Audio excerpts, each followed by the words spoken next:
श्री गणेशाय नमः.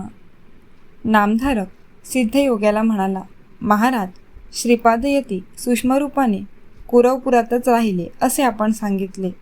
मग त्यांचे अर्थात दत्तात्रेयांचे पुढील अवतार कसे झाले? सिद्ध म्हणाला, श्री गुरूंचा महिमा अतर्क्य आहे. त्यांच्या लीलेचा कोणालाच थांग लागत नाही. ते कार्यासाठी अनंत रूपे धारण करू शकतात. भगवान विष्णू क्षीरसागरात वास करतात, पण भक्तांच्या उद्धारासाठी त्यांनी भूतलावर अनेक अवतार घेतले, हे तुलाही माहीत आहे. सृष्टीचक्र अव्याहत चालण्यासाठी एकमेव अद्वितीय असे ते परब्रह्म त्रिरूप झाले, हे सर्व मान्य आहे. हे सामर्थ्य सर्वसामान्यांना आकलन होत नाही. म्हणून श्रीपादयती कुरवपुरात अव्यक्त होऊन राहिले, तरी त्यांना कालपरत्वे योगबलाने विविध अवतार घेतले हे समजून घे. गुरुभक्ती कधीही व्यर्थ ठरत नाही.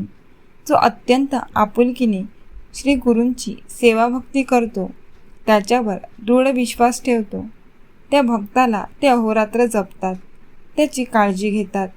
याविषयीची एक कथा सांगतो, म्हणजे श्री गुरूंची वत्सलता ते कार्यासाठी कसे प्रकट होतात याची खात्री पटेल. वल्लभेश नावाचा एक काश्यपगोत्री ब्राह्मण होता. तो सुशील व सदाचारी होता. व्यापारधंदा करायचा.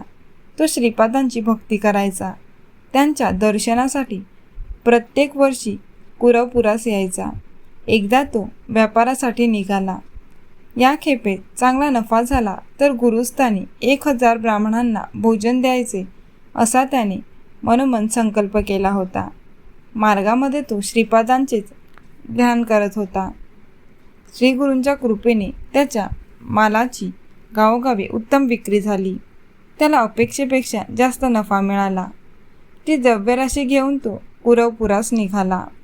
काही चोरांनी त्याला लुटण्याचे ठरविले. आम्ही श्रीपादांच्या दर्शनासाठी कुरवपुरास जात आहोत असे सांगून तेही त्याच्याबरोबर चालू लागले. रात्रीच्या सुमारास निर्जन स्थान पाहून त्यांनी त्या ब्राह्मणाचा वध केला आणि त्याचे सर्व द्रव्य घेतले. त्या क्षणी श्रीगुरु श्रीपाद धिप्पाड देह धारण करून त्यांच्या सन्मुख प्रकट झाले. रुद्राक्षधारी, भस्मधारी, जटाधारी आणि तीक्ष्ण त्रिशूळधारी अशा त्या साधूचे डोळे संतापाने आगोकत होते. ते भयंकर उग्र रूप पाहून तस्कर भयभीत झाले. श्रीगुरूंनी आपल्या त्रिशूळाने त्यांना क्षणार्धात ठार केले. एक तस्कर गयावया करीत त्यांच्या चरणी लोटला. तो म्हणाला, मला मारू नका, मी निरापराधी आहे. या ब्राह्मणाला मी मारले नाही. माझे साक्षीदार याला मारतील याची मला जराही कल्पना नव्हती. मी याला वाचवू शकलो नाही, मला क्षमा करा. सर्व साक्षी श्रीगुरूंनी त्यांचे अंतःकरण जाणले. त्याला क्षमा केली. त्याच्या हाती थोडी विभूती देऊन म्हटले, ही विभूती या ब्राह्मणावर टाक. तस्कराने ब्राह्मणाची मान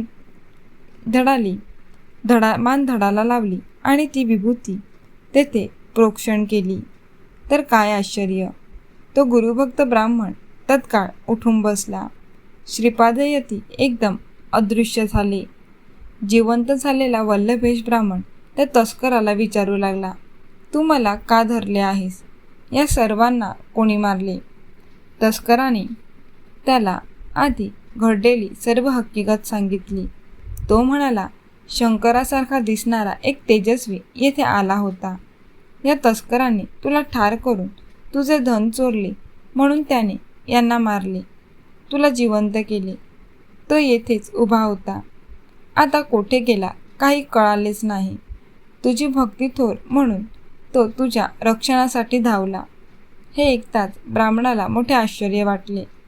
भक्तवत्सल हे ब्रीद मिरवणाऱ्या श्रीगुरु श्रीपादांनीच हे काम केले आहे या श्रद्धेने त्याचे डोळे भरून आले. आपले धन घेऊन तो कुरवपुरास गेला. गुरुपादुकांची भावभक्तीने पूजा केली. 4 सहस्त्र ब्राह्मणांना भोजन दिले. असे आहे कुरवपूर क्षेत्राचे महात्म्य. श्रीगुरु श्रीपाद अदृश्य रूपाने तेथे निरंतर वास करतात. हे तू नीट मनात धर. भक्तांना त्यांच्या अस्तित्वाची आजही अनुभूती येते. श्रीपाद भक्तोद्धारासाठी लोकात प्रकट होतात. पुढे त्याने नृसिंह सरस्वती म्हणून अवतार घेऊन विलक्षण चरित्र दाखविले. नामधारक म्हणाला, सिद्धनाथ महाराज श्रीगुरूंचे लीलाकर्तृत्व अचंबित करणारे आहे. आता मला नृसिंह सरस्वती स्वामींचे चरित्र ऐकविण्याची कृपा करा.